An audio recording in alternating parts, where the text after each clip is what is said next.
검찰이 대장동 사건의 항소를 포기하면서 정치권이 공방이 벌어지고 있습니다.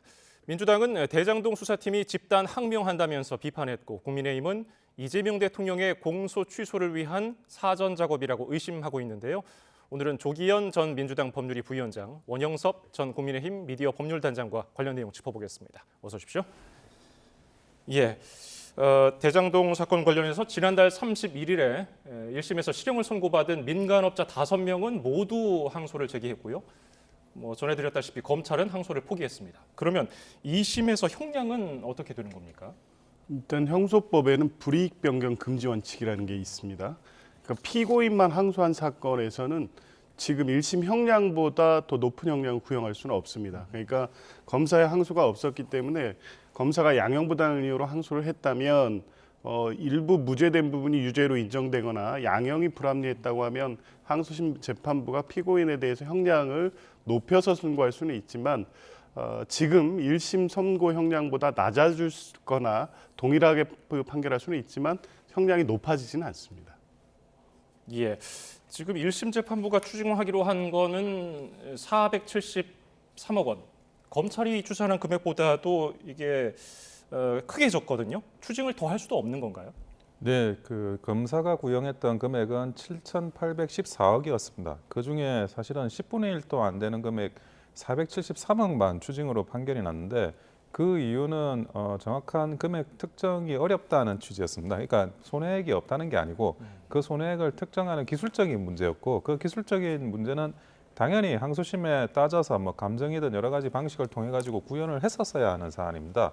그러나 추징이라는 것도 몰수나 마찬가지로 형에 준하는 걸로 보기 때문에 불이익 변경 금지 원칙에 적용을 받게 됩니다. 그래서 7천억이 넘는 금액에 대해서 항소심에서 다툴 기회가 영원히 사라지게 된 겁니다. 이거는 그 자체만으로 도무지 납득할 수 없는 항소 포기이며, 이런 것들이 결국 어떻게든 한탕하고 역사상 가장 큰 토착 비리 사업이라고 하더라도 한탕하고 감옥 갔다 오면 된다. 이 정도의 지금 시그널을 전 국민들한테 주는 게 아닐까 싶을 정도로 최소한의 법치주의, 최소한의 준법의식마저 저버리는 도무지 납득되지 않는 행태라고 봐야 합니다. 계속해서 정부 여당은 배임죄 폐지를 추진하고 있었는데 이번 검찰의 항소 포기에 이게 영향을 줬을 수도 있을까요? 근데 그런 부분과는 별도로 배임죄가 설사 포기가 아니라, 그러니까 민주당이나 아니면 그 전에 재계에서 계속 주장했던 배임죄 관련한 문제는 경영상 판단의 원칙을 적용해 달라는 거였습니다. 그러니까 아예 배임죄가 사라지는 건 아니었어요. 근데 지금 현재 그 논의는 이제는 민주당과 그 대통령실에서도 아예 배임죄를 폐지하자라는 논의로 지금 가고 있고, 과거에 이제 재계가 요구했던 경영상 판단의 원칙을 도입한다고 하더라도 그 행위가 배임 행위냐 경영상 판단에 해당하는 행위냐 자체에 대해서는 사법심사가 되는 거였거든요. 그래서 이런 부분들에 대해서 어떤 검찰을 압박하고 법원을 압박하는 무리한 그런 작업들을 했는데, 저는 이것이 이번에 항소 포기의 직접적인 영향이라고 보지는 않습니다. 무슨 말이냐면 국민의힘이 이야기하듯이 공소 취소 또는 더 어떤 이 상황이 이재명 대통령한테까지 번지는 걸 막으려고 하는 일종의 고육책을 낸 게 아닐까 싶을 정도로 납득되지 않는 행동입니다. 그러면 검찰이 왜 항소를 포기했는가, 이걸 두고 정치권에서는 아주 갑론을박인데, 일단 국민의힘은 정성호 법무부 장관의 입김이 검찰의 항소를 포기를 하게 만들었다면서 직권 남용이자 직무 유기라고 비판했는데요. 듣고 오시겠습니다. 권력형 수사 방해 범죄입니다. 법치와 사법 정의를 안매장한 것입니다. 검찰의 항소 포기로 대장동 일당에 대한 추징금 7,814억 원의 국고 환수 기회도 박탈되었습니다. 이 모든 상황을 지시하고 지휘한 것으로 외관상 보이는 정성호 법무부 장관은 즉각 사퇴해야 할 것입니다. 이재명 대통령의 5개 재판 즉시 재개할 것을 촉구합니다. 이게 차근차근 결재를 받다가 윗선에서 항소를 막았다는 게 수사팀 주장인데요. 이런 얘기 어떻게 들으셨습니까? 항소를 막았다는 거는 그냥 수사팀의 일반적 주장이고 그냥 인식인 거죠. 이런 이 주요 정치인 관련 주요 사건들은요.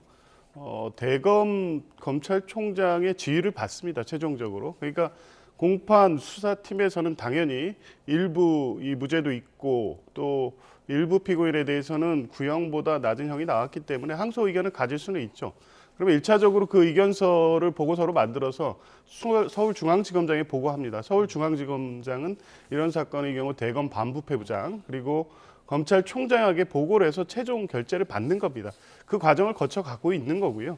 노만석 검찰총장 권한대행이 오늘 입장을 밝혔듯이 이 과정에서 충분히 서울중앙지검장과 여러 가지 논의를 하고 숙고를 했다는 겁니다. 그래서 최종 그 결정 단계까지 고민을 했던 것 같고요.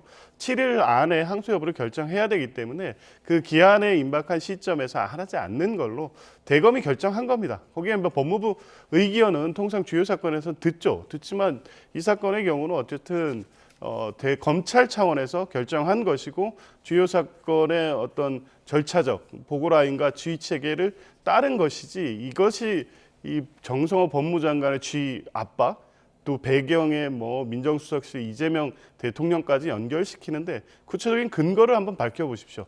그런 내용들이 있어 실제 검찰이 하지 않으려고 했는데 항소를 하려고 했는데 정성호 장관의 압박에 의해서 했다는 뭐가 있어야 되지 않겠습니까? 그냥 추정만을 가지고 그런 주장을 할 것은 아니라고 보고요. 그리고 한 가지 아까 앞서 말씀하신 부분 중에 항소를 하지 않음으로써 피해 회복이 안 된다 이 주장 계속 하는데요. 물론 427억 추징 선고를 뭐 금액을 항소심에서 확대할 수는 없습니다. 그런데 추징이나 몰수의 보전 절차는 부패범죄에서 특례로 규정이 돼 있고요. 이 법리상 범죄 피해액으로 확정할 수 있을 때 추징 선고가 가능한 겁니다. 검찰은 7,800억 정도를 추징 이 구형을 했지만 그 추징 구형이 그냥 막연하게 추산된 이 손해액이라고 한다고 해서 그 전체를 추징 선고를 하지 않고요. 그리고 더 중요한 것은 이 추징이 안 된다고 해서 이 손해 보전이 안 되느냐. 2021년에 대장동 사건 이 사건 막 터졌을 때요. 성남시하고 성남 도계공에서 이 천화동인 1, 2, 3, 4, 5 이 지금 핵심 4인방에 대한 가압류 절차 아마 진행했을 겁니다. 예. 안 했다면 그게 직무유기인 거죠. 그때 이미 이 민사적 절차를 통해서 하고 있었고 지금이라도 뭐 할 수 있을지 모르겠습니다만 그게 시효가 있기 때문에 그런데 민사적 절차를 통해서도 보전 가능성이 있기 때문에 예. 법리적으로 안 되는 걸 억지로 주장해서 항소심에서 마치 7,800을 다 추징할 수 있을 것처럼 주장하는 것은 법리와도 맞지 않습니다. 예, 검찰총장 직무대행이 이례적으로 입장문을 냈어요. 여기서 눈에 띄는 부분은 법무부의 의견도 참고했다는 점인데 이 점을 지금 국민의힘에서는 집중하는 것 같군요. 지금 그 법무부 장관이 그 구체적인 사건에 대해서 검찰총장에 대한 지휘권이 있긴 있습니다. 하지만 검찰총장에 대한 구체적인 지휘권도 그것이 서류를 통해서 공식적으로 행사되는 겁니다. 과거에 추미애 법무부 장관이 윤석열 전 검찰총장에게 구체적인 사건에 대한 지휘권을 행사할 때도 그 부분에 대한 공식적인 문건에 의한 지휘를 했던 겁니다. 그런데 지금은 법무부 장관이 단순히 의견을 냈고 검찰은 그 의견을 고려해서 자기가 결정했다라고 하는데 검찰총장 대행 같은 경우 뒤에서 뭐 이야기를 하겠지만 중앙지검장이야 수사팀은 일치 단결해가지고 항소를 해야 된다는 입장이었고 그리고 이 추징금이 굉장히 적은 거에 대해서는 사실은 뭐 도무지 항소를 하지 않는 이유를 납득하기가 어려운 그런 상황입니다. 아까 말씀하셨지만 그런 그 금액을 특정하는 문제는 입증의 문제고 항소심에 가서 얼마든지 추가적인 정보 조사를 통해 가지고 기술적으로 입증이 필요한 부분인데 그런 소중한 기회를 놓쳤다는 점에 대해서 어떻게 이러한 그 항소 포기가 일어날 수 있는지 납득되기가 어렵고요. 그리고 과거에 그 수사권도 없는 수사, 그러니까 최상병 특검과 관련해 가지고 대통령의 경로설로 지금 특검까지 하고 있지 않습니까? 그게 일종의 수사 개입 아니었냐라고 하는데 그때 엄밀히 말해서는 군사재판법상 수사권도 없는 상황이었습니다. 군 검찰에는. 그래서 그런 부분에 대해서도 지금 특검을 하자라고 하는데 이렇게 석연치 않은 이유로 지금 검찰총장도 아니고 검찰총장의 대행이 자기가 어떤 의사결정을 해가지고 무엇을 결정했다라는 거 도무지 납득이 되지 않고요. 이 부분에 대해서 정말 이거야말로 특검을 해야 되는 사안이 아닌가라는 생각입니다. 예. 검찰총장 권한대행도 법무부 의견을 참고했다고 하고 대장동 공소유지를 맡은 강백신 검사도 법무부 장관과 차관이 항소에 반대했다고 들었다고 얘기를 했고 이 점을 두고서 법무부의 수사 개입이라고 지금 국민의힘에서는 주장하는 거거든요. 개입이라고 주장하는 게요. 의견을 듣습니다. 원래 이 주요 사건에 대해서는. 그리고 만약에 이게 실제 법무부가 공식적으로 이 사건에 대해서 수사 지휘를 했다고 하면 그렇게 비판할 수 있겠죠. 그런데 통상적으로 주요 사건에 대해서 의견 듣는 것을 외압이나 압박이라고 주장하는 것은 뭐 근거가 없는 거고요. 의견 들었다는 거 아닙니까? 그러니까 일반적으로 지금 최근에 이제 여러 논의가 있었던 것이 검찰의 무분별한 항소 제기 관행에 뭐 이제 다시 한번 어떤 이 개혁이나 이런 변화가 필요한 게 아니냐 문제제기가 계속 나오고 있습니다. 지금 독일이나 이런 데 법제처럼 1심 무죄 선고를 검사가 무분별하게 항소하는 게 당연한 게 아닙니다. 피의자 보호 관점, 인권적 관점에서 보면 지금의 형사제도가 검찰들이 이 검찰권을 남용하고 있는 것이었거든요. 제도 방향의 취지상 무분별한 항소는 자제되는 게 맞다는 것이고 아마 그런 정도의 의견 개진을 했을 것으로 보입니다. 그게 뭐 항소 포기의 직접적 지시나 압박이 되겠습니까? 이건 다시 말씀드리지만 노만석 검찰총장 권한대행의 얘기처럼 그러저러한 얘기를 듣고 숙고해서 뭐 고려하면서 결정한 게 맞을 겁니다. 검찰 역시 그 방향으로 가야 된다는 인식이 있었기 때문에 검찰 지휘부가 그런 결정을 한 것이라고 보는 게 맞지 여기에 정치권의 외압이 개입될 여지가 어디 있다는 건지 납득이 안 됩니다. 예, 수사팀이 반발하고 있는 가운데 민주당에서는 검찰이 없는 죄도 만들어내는 조직이라면서 명백한 항명이라고 강하게 비판했습니다. 듣고 오시겠습니다. 혹시 내란이 정당하다고 생각한 거 아닙니까? 김건희 때는 왜 가만히 있었습니까? 공직자로서의 본분을 잃은 명백한 항명입니다. 배를 갈라서 장기를 다 꺼낼 수도 있다. 현직 부장검사가 한 말입니다. 윤석열 정권의 정치검찰이 이재명 대표를 겨냥해 대장동 민간사업자들을 회유, 협박에 허위 진술을 받아 조작 기소했다는 사실이 구체적인 증언으로 명백히 드러난 것입니다. 예, 들으신 대로 민주당은 검찰 내부 수사팀의 반발을 명백한 항명이라고 규정했는데요. 이 점 어떻게 들으셨습니까?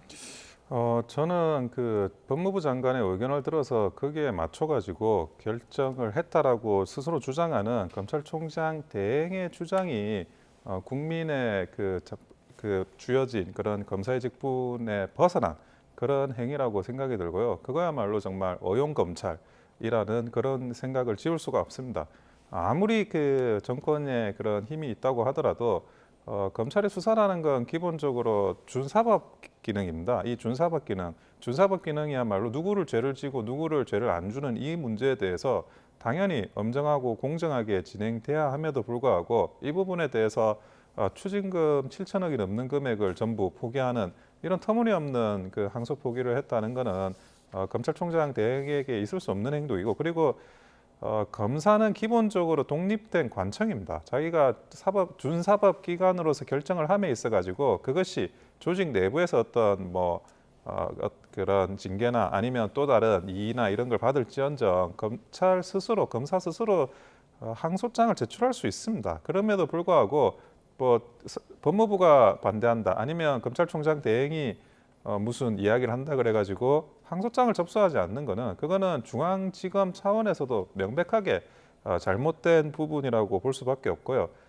사실은 검찰청 폐지가 시한을 1년 두고 있다고 그러는데 검찰들도 이렇게 나약하고 정권에 협조하는 모습만 보인다 그러면 정말 국민들께서 검찰청이라는 곳이 이제는 없어져야 되는 데가 아닌가 그렇게 생각할 수밖에 없을 거라고 보여집니다. 예, 민주당에서는 심호정 전 검찰총장이 윤 전 대통령 구속 취소 건에 대해서 즉시 함구하지 않았던 것 여기에는 왜 한마디도 하지 않았느냐 이렇게 지적했군요. 당연히 그 말이 나올 수밖에 없죠. 만약에 이게 항소 여부에 대해서 검찰이 외압에 의해서 못했다 이런 주장을 한다고 하면 실제 이 윤석열 전 대통령 구속 취소 결정은 그 법리 적용이 우리나라 형사사법상의 처음입니다. 그 전에도 그 이후에도 그 시간으로 계산해서 구속 시간을 정하지 않습니다. 그럼에도 불구하고 법원 결정도 이례적이었는데 그러면 검찰은 구속 유지를 해야 되는 검찰로서는 당연히 항고했어야 되죠. 안 했지 않습니까? 그때 검찰 내부에서 이게 검찰권의 정당한 행사입니까라고 정하거나 의견 낸 검사 있었습니까? 김건희 여사 당시에 도이치모터스 불기소 처분할 때요. 수사 방식, 결과, 그 또 브리핑하는 내용 이거 보고 정말 문제의식 있는 검사라고 하면 우리 검찰이 왜 이렇게 됐습니까? 권력 앞에 무릎 꿇는 게 맞습니까? 라고 입장 내는 검사가 있었어야죠. 없지 않았습니까? 그런데 이 사건의 경우 지금 이 검찰 내부 게시망에 글을 올린 게 강백신 검사입니다. 강백신 검사는 윤석열 라인이라고 칭해지고 있죠. 그리고 실제 윤석열 정권 하에서 서울지검 반부패 부장으로서 정권의 정치적 반대 세력 관련된 수사를 주도한 사람입니다. 그 사람이 지금 이 사건 관련해서 여러 가지 문제제기가 나오고 있지 않습니까? 특히 남욱 변호사 같은 경우 본인이 돈을 그 유동규한테 줘서 그게 김용 정진상 실장에 전달됐던 내용이 본인의 기억이나 사실에 관한 진술이 아니라 검찰이 유도하는 대로 진술했다는 내용으로 해서 지금 관련 사건에서 진술을 다 번복하고 있습니다. 그게 사실로 확인되고 있는 거거든요. 그러면 대장동 사건에는 실제 검찰이 이재명 대통령을 겨냥해서 그 중간 맥에 있는 정진상과 김용이 돈을 수수한 사건으로 만들었어야 되는 겁니다. 근데 그것이 남욱 변호사의 진술이 검찰에 의해서 회유 압박에 의해서 된 걸로 확인되고 있다고 하면 이 사건의 본류 사건에서도 그런 부분이 충분히 참작이 돼서 항소 여부를 결정하는 게 맞는 거죠. 이런 예. 전체적인 사정을 종합해 보면 지금 검찰 내부는 항소 자체에 대한 문제 제기는 있을 수 있습니다만 조직적 항명 그것도 과거 윤석열 정부 하에서 정치 수사에 복무했던 검사들의 이 행위이기 때문에 항명으로 볼 수밖에 없는 겁니다. 예. 어제 사의를 표명한 정진우 서울중앙지검장. 오늘 검찰총장 권한대행 입장 발표 뒤에 곧 이어서 또 입장을 냈습니다. 대검 지시를 수용하지만 존중해야 되지만은 중앙지검 의견이 다르다는 점을 명확히 하기 위해서 내가 사표를 냈다는 거예요. 어떻게 보셨어요? 저런 의견도 참 비겁한 변명으로밖에 들리진 않는데요. 사표를 낼 정도의 결기가 있으면 당연히 항소를 했어야죠. 항소를 하지도 않고 항소는 안 하고 그리고 나서 뒤에 이게 문제가 되니까 사표를 내고 그리고 사실은 우리 의견은 달랐다라고 이야기한다는 거는 아니 검사가 뭡니까? 독립된 1인제 관청이 검사에 대해서 형사소송법 펴보면 첫 장부터 배우는 내용입니다. 그거는 어쨌든 그 판단의 책임은 검사가 지는 거라는 겁니다. 담당 수사검사들이 전부 항소해야 된다고 하는데 중앙지검장이 그런 수사검사의 의견을 받아서 외풍이나 이런 걸 막아줘야 될 게 본인의 그런 역할이지 그거는 제대로 하지도 못하고 결국 이제 그런 어떤 외풍에 따른 그런 이제 갈대 같은 판단을 내린 다음에 나중에 사후적으로 이미 다 사건이 끝나고 난 다음에 마치 자기가 다르게 처분을 하려고 했다라고 이야기하는 거는 뭐 아무리 보더라도 비겁한 변명으로밖에 보이진 않습니다. 예. 지금 국민의힘에서는 계속해서 강하게 비판하고 있는 부분. 앞서도 얘기를 했지만은 정성호 법무부 장관에 대해서 탄핵감이라고 얘기를 했거든요. 정성호 법무부 장관은 어떤 입장을 밝힐 것 같으세요? 입장 밝힐 필요도 없을 것 같습니다. 탄핵의 사유가 있어야 되잖아요. 그냥 정치적 주장으로 그냥 하는 걸로 보이고요. 의견 제시했다는 내용 외에 법무부 장관이 구체적으로 이 사건은 뭐 이재명 대통령과 관련성이 있으니까 구체적 사건에 대한 수사 지휘로서 항소 포기 지시를 한 것도 아니고 통상 이런 주요 사건에서 한 것처럼 법무부의 의견 제시 정도인데 그걸 가지고 탄핵 운운하는 것은 뭐 얼토당토하는 주장이라고 보고요. 지금 국민의힘은 지금 국면에서도 이재명 대통령이 대통령의 당선이 돼서 직무를 수행하고 있고 그것도 국민들의 지지 속에서 지금 임기 6개월째를 맞고 있는데 여전히 지난 3년 동안 했던 것처럼 사법 리스크를 계속 부각시켜서 그로 인한 정치적 반사 이득을 정치적 자산으로 삼으려는 행위만 계속하고 있는데요. 국민들이 이제 그런 주장에 관심도 없다고 봅니다. 송원석 원내대표는 이재명 대통령에 대한 그 공소 취소를 위한 사전 작업 1단계라고 주장을 했어요. 그러니까 제일 큰 부분이 그러면 1심에서는 성남시 수뇌부와 관련성을 이야기를 한 게 있습니다. 그 판결이 그래도 적극적으로 이런 항소를 통해서 다툼의 과정 속에서 어떤 그 검찰이 그 상황의 전모를 밝혀야 되는 그런 부분들이 있는데 그것이 뭐 그 검찰은 항소를 안 해서 불이익 변경 금지가 돼버리고 오히려 그 피고인들이 자기만 더 감형을 받을 수 있는 그런 기회만 제공해 주는 거니까 이게 전반적으로 그 이재명 대통령의 관여나 사실 확정이나 이런 부분들을 우회하기 위해서 이런 항소 포기를 한 게 아니냐라는 그런 견해인데요. 뭐 그 부분도 저는 일견 추측으로서는 충분히 타당한 의견이라고 생각이 들고 이 문제에 대해서 정말 정확하게 이 부분을 더 디테일하게 밝혀나가야 되는 부분이 있고 정말 이재명 대통령이 이 사람들하고 대장동 일당들과 관련이 없다 그러면 검찰도 항소하고 그리고 나서 이 대장동 일당에 대해서 아주 충분히 그런 심리를 통해 가지고 그런 그 죄를 더 명확하게 전체적인 전모를 밝혀나가야 되는데 힘을 실었어야 됐는데 그것이 아니라는 점에서 소건석 원내대표의 주장도 저는 많이 생각해 볼 부분이라고 생각합니다. 예, 오늘 민주당과 국민의힘 서로 지향하는 바는 달랐지만은 국정조사를 거론했거든요. 이거 국정조사가 실제로 이루어질까요? 필요하다고 봅니다. 대장동 사건도 마찬가지고요. 대북 송금 사건도 뭐 민주당이 계속 주장했던 게 이 검찰의 회유, 압박, 조작 수사 주장 아니었습니까? 그런데 그게 사실로 확인되는 부분들이 최근에 나오고 있습니다. 대북 송금 사건 관련해서 2023년인가요? 5월 17일 날 진술 세미나 연어 술 파티가 있었다고 하는 당일 이 수원지검 앞 편의점에서 술을 샀던 그 법인카드 내역이 확인이 됐습니다. 그리고 교도관들의 진술이 있습니다. 그날 술자리가 있었고 그 자리에 담당 검사가 있었다는 내용도 확인이 되고 있는 겁니다. 그러면 핵심적으로 그 진술 그 세미나라는 것은 결국 이재명 대통령이 당시 대북 송금 사건에 대해서 이화영 부지사로부터 보고를 받았기 때문에 그 사항을 인지했다. 대북 송금 사건의 공범관계로 묻기 위해서 이화영 부지사를 회유하는 자리 아니었습니까? 그렇게 한 수사로서 기소가 된 사건이 대북 송금 사건인 거고 대장동 사건 역시 아까 말씀드렸던 것처럼 이재명 대통령 관련해서 아무리 수사해도 직접적으로 아무 증거가 안 나오기 때문에 그 중간에 있는 김용 부원장과 정진상 실장을 중간 매개로 해서 이재명 대통령을 타겟으로 기소하기 위해서 돈을 받았다는 내용을 만들어낸 겁니다. 거기에 남욱 변호사가 그런 취지의 진술을 검찰 수사 때 회유와 압박에서 했다고 했고요. 엊그저께 정진상 실장 재판에서는 검찰이 당시 수사 당시에 배를 가르겠다라고 했다는 겁니다. 그러니까 전면적 수사로 당신은 도저히 못 빠져나오게 할 테니 수사에 협조하라는 취지의 얘기겠죠. 그러한 분위기에서 한 진술이고 그래서 나는 내 기억에 없음에도 불구하고 검찰이 그렇게 하는 취지의 진술을 따라갔다고 얘기한 거기 때문에 이 부분에 대해서는 뭐 검찰 개혁의 일환으로서도 국정조사를 통해서 진실을 밝힐 필요가 있다고 봅니다. 예, 오늘 두 분 말씀은 여기서 줄이겠습니다. 지금까지 조기현 전 민주당 법률위 부위원장, 원영섭 전 국민의힘 미디어 법률단장이었습니다. 두 분 감사합니다.